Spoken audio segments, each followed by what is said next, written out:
39번. 자, 우리나라 대표적인 지방보건행정의 일선 조직인 보건소의 인사권을 담당하는 기구를 골라야 돼요. 이거는 어떠한 보건 조직을 고른다기보다는 어떠한 좀 더 구체적인 기구를 고르는 문제 같고요. 하나 해볼까요? 우리 지방보건조직이라고 하는 게 대표적으로 보건소죠. 우리 지방보건조직, 지방보건조직이 보건소 또는 그 밑에 보건지소, 그리고 더 밑에 보건진료소. 이렇게 이게 바로 지방보건조직입니다. 지방보건조직이 있다면 중앙이 있죠. 이쪽을 담당하는 명령이 떨어지는 이 중앙은 크게 두 군데가 있죠. 바로 중앙에 뭐가 있을까요? 보건복지부. 이거는 조직이에요. 행정조직, 공공보건조직 중에 하나죠. 그 다음에 행정안전부. 행정안전부랑 보건복지부 요 두 군데가 이 중앙을 담당하는 이거는 기구라기보다는 보건조직입니다. 그쵸? 부서, 보건조직입니다. 그래가지고 보건복지부가 대표적으로 우리가 그 기술, 이 보건소나 보건지소나 보건진료소 지방을 지도, 감독 이런 역할을 하죠. 그리고 뭐 중앙 쪽에서 사무 같은 것들을 관장하기도 하고요.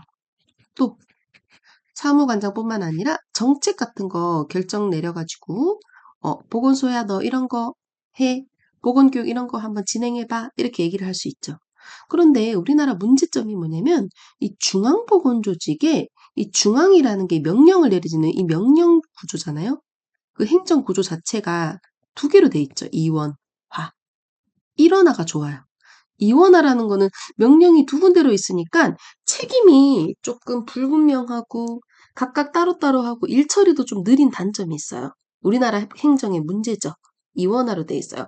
행정안전부에서 보통 인사라든지 인력, 인사, 예산 이런 것들을 좀 담당을 하고 있는 조직입니다. 근데 이 문제 같은 경우는요, 그 조직을 고른다기보다는 기구라고 좀 정확히 말해야 돼요. 거기에다가 보건소의 인사권이죠. 그러면 보건소의 대표적인 인물이 누구죠? 보건 대빵이 소장입니다. 의사 면허, 그쵸? 이 보건소장이 있고, 이 보건소장을 이렇게 임명하고 하는 데는 누가 임명할까요? 시, 군, 구청장. 시군 구청장이 보건소장을 우리가 임명할 수 있습니다. 그렇기 때문에 이 시군 구청장은 어디 소속이죠? 기구가?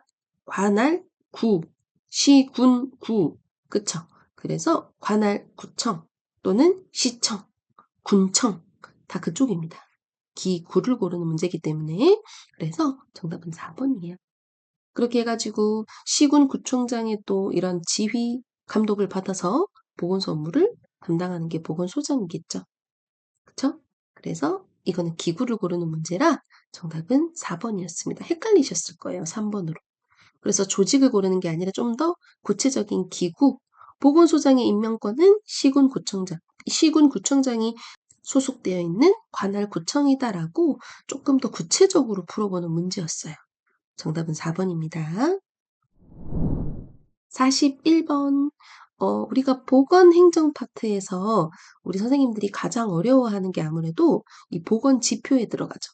근데 이 보건지표가 여러 가지 뭐 모성 사망률, 모성 사망비 뭐 이런 것들도 있고 영아 사망률 이렇게 있을 때 사실은 영아 사망률 관련된 문제가 국시에서 제일 많이 나와요. 이유가 뭘까요? 영아 사망률이 아무래도 그 나라가 얼마나 보건 수준이 좋은지 이 보건 수준, 국가별로 보건 수준, 지역별로 보건 수준, 이 건강 수준 이런 것들을 나타내는 지표로서 가장 잘 나타내는 지표가 되어요. 그렇기 때문에 영아 사망률이 아무래도 보건 지표 관련된 문제에서는 제일 많이 나옵니다. 왜 이렇게 국가별로 그 나라의 뭐 보건 수준을 영아 사망률이 잘 나타낼 수 있을까요? 그거에 영향을 끼치는 이 요소 때문입니다. 바로 경제. 그러면 그 나라의 경제에 따라 또 교육, 정치보다는 좀 더 교육, 이것도 돼요. 사회보다는 조금 더 경제 상태, 교육 정도 하나 더 있어요. 바로 위생. 환경, 위생. 거기에 우리 영아들의 사망률이 엄청나게 영향을 받아요. 그러면 그 나라가 얼마나 보건 수준이 좋은지 안 좋은지를 가장 잘 파악할 수 있습니다. 그러면은 경제와 교육, 위생, 환경 위생 이런 것들을 나타낼 수 있는 게 맞는 말이 정답이 4번이네요. 그쵸? 이런 것들로 인해서 반영을 가장 많이 하기 때문에 그 나라가 얼마나 보건 수준이 좋은지 보건 상태까지도 파악할 수 있어요. 이 보건 상태까지도 파악할 수 있기 때문에 가장 잘 나타내는 지표가 됩니다. 정답은 4번이 되겠습니다. 그럼 우리가 보건 영아 사망률 정도, 우리 아기 사망 종류 중에 영아 사망률 정도는 좀 정확하게 공식을 암기하고 계셔야 돼요. 그러면은 우리 앞에 주의해야 될 단어가 영아입니다. 영아는 몇 세까지를 영아라고 하시면 돼요? 영아는 1세 미만으로 기억해 주세요. 1세 미만. 영아라는 부분이 1세 미만에 해당하고 그러면 영아니까 1세 미만 사망자를 우선 생각하시면 되겠죠. 그러면 우선은 아기 사망에서 대표적으로 분모는 그 해에 태어난 출생아가 됩니다. 그러면은 그 해에 얼마나 태어났는지 그 총 출생아 분의 우리 이 영아가 바로 분자가 되어요. 그럼 영아가 몇 세? 1세 미만의 사망자 수, 아수 뭐 마찬가지죠. 곱하기 여기서는 대표적으로 기본적으로 제일 많이 곱하는 게 1000이에요. 1000. 만약에 보건 지표에서 단어가 모성 사망이라는 단어가 들어가잖아요. 모성 사망률, 모성 사망비. 그때는 곱하기 10만 하시면 돼요.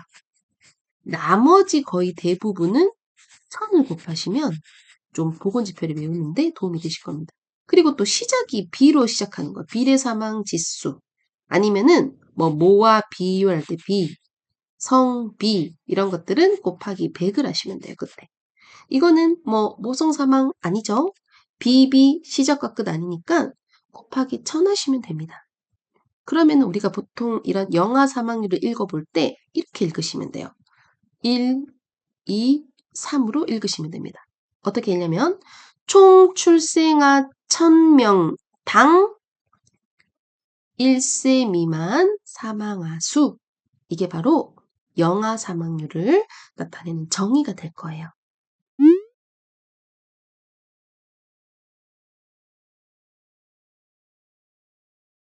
그래서 아기 사망이 여러 개가 있는데 지금처럼 영아 사망. 몇 세 미만? 1세 미만. 신생아가 나올 수 있어요. 신생아는 신생아를 기억하시면 돼요. 신생아가 28일 미만입니다. 그러니까 신생아 사망은 28일 미만의 사망아 수가 되겠죠. 그리고 좀 잘 나오진 않은데 이거 나올 수도 있어요. 주산기. 아기 사망들 중에서 주산기가 나올 수도 있습니다.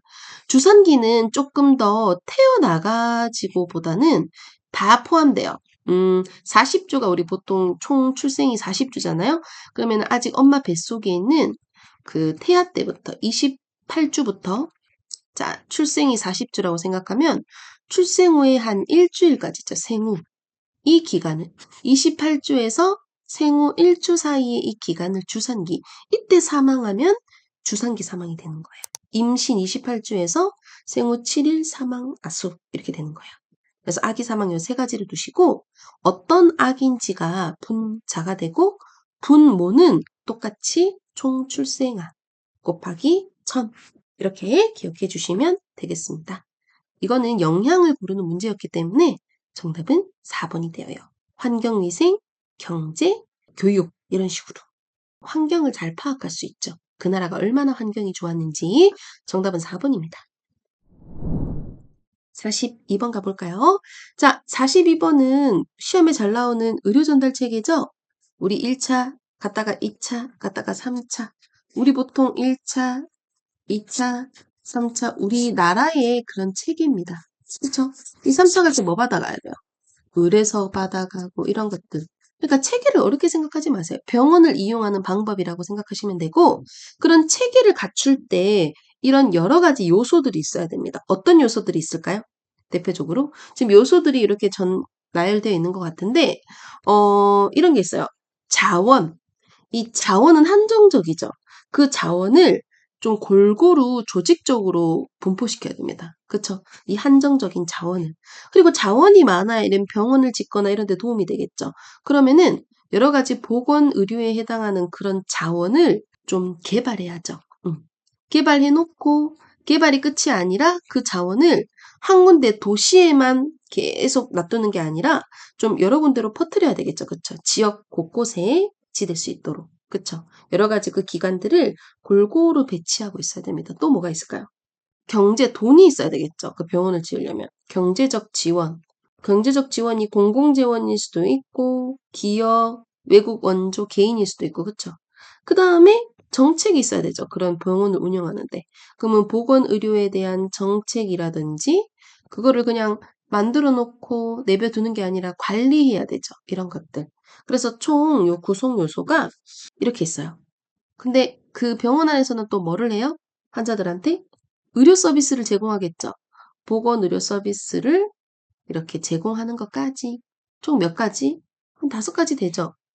자원을 조직화하는 거랑 그 자원을 개발하는 거랑 그리고 경제적 여러 가지 지원해 주는 거. 그 다음에 여러 가지 정책 및 관리, 서비스 제공. 그러면 이거는 이 5가지 항목 중에 어디에 해당하는지 여기 얘가 나와 있네요. 지도, 의사결정, 규제, 조정 이런 거 누가 하는 거예요? 위에서 하는 관리 정도에 해당하죠. 그러면은 병원을 짓고 그곳을 관리하고 규제하고 정책 내리고 이거 다 뭘까요? 바로 보건의료 정책과 관리입니다. 정답은 5번이 되어요. 조직 이게 되려면 여러 가지 국가보건기관, 보건사업, 정부기관 여러 가지 이런 부서별을 얘기를 들어야 되고요. 경제적 지원이 얘가 또 나올 수 있죠. 경제적 지원이라고 하면 뭐 공공재원을 조금 조달한다든지 아니면은 여러 가지 뭐 원조, 개인 이런 것들. 그리고 자원을 개발하는 것도 예로 많이 나올 수 있어요. 그 자원 어떤 자원들이죠? 당연히 병원을 지어야 되니까 시설이 있어야 되고 거기 병원을 운영하는 장비들, 물자들, 그리고 거기에 근무하는 인력들, 의사, 간호사 등등등, 그쵸? 그 다음에 그분들을 교육시키는 지식까지. 이런 것들, 여러 가지 조직을 조금 더 자원을 개발하는 거. 이런 예들이 볼 수도 있습니다. 서비스라고 하면은 뭐 우리 체계에서 1차, 2차, 3차 우리 구체적이었던 그런 것들이 있죠. 또 질병을 예방하고 치료하고 이런 여러 가지 우리가 받을 수 있는 서비스, 재활까지 이런 것들을 담당하고 있네요.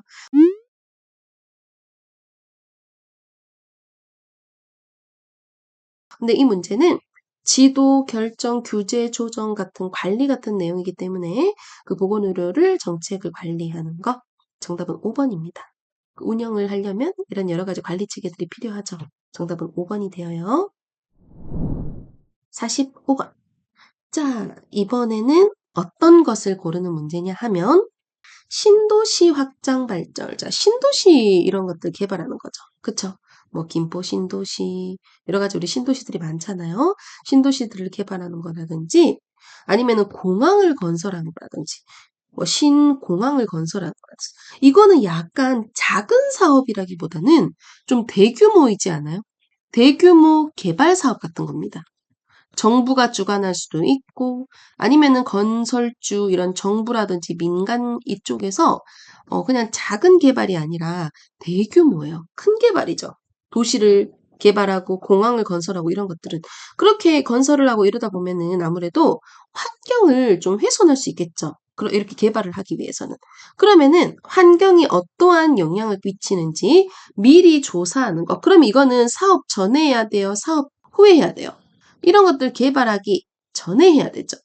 이 사업 시행 전에 이런 것들을 한번 파악하고 환경에 어떻게 영향을 끼치는지 혹시 해로운 영향을 끼치는지 아닌지 이런 것들을 같이 그 주변의 주민들과 함께 논의를 나눠야 돼요. 이런 것들이 바로 자연은 보존하고 개발도 하고 이 조화와 균형을 맞추는 환경에 어떠한 영향을 끼치냐 이 말 그대로예요. 그럼 무슨 평가가 될까요? 환경 정화, 보호, 이름 비슷하겠지만 환경의 영향 평가 이렇게 시작하시면 됩니다. 정답은 2번이에요. 조금 더 예로서는 대규모 사업들이 나올 거예요. 정답은 2번입니다. 48번. 자, 이번에는 우리 보건교육 방법인가요? 한번 찾아볼까요?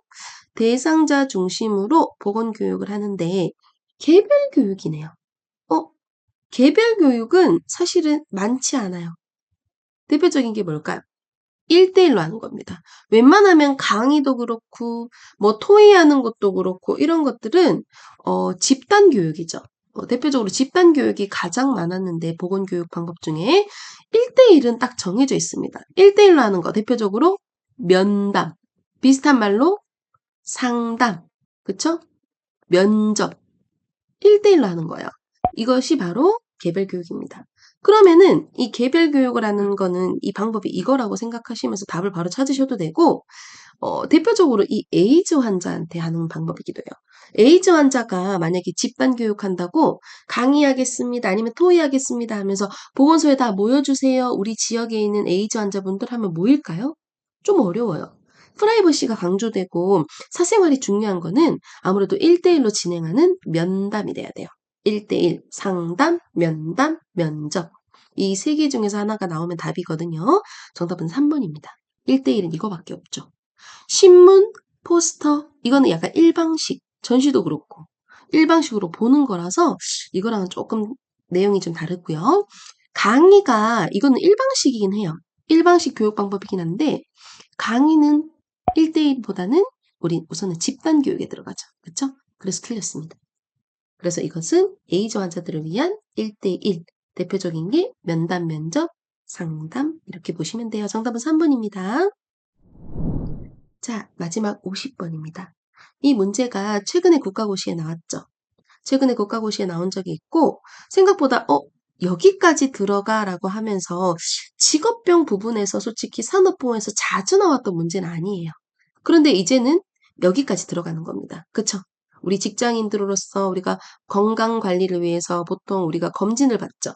그 검진을 받아서 결과가 딱 판정이 받았을 때, 이런 식으로 우리가 한번 판정을 한번 확인해 볼 수 있어요. 그러면은 뭐 A, 뭐 C1, C2 이렇게 나오는데 이렇게 지금 C, D 요게 시험에 잘 나옵니다. 이걸 우리가 파악할 수 있어야 돼요. 여기까지 조금 디테일하게 나올 수 있다는 점. 자, 그러면 한번 풀어볼까요? 간호조무사 선생님이십니다. 병원에서 근무하시고요.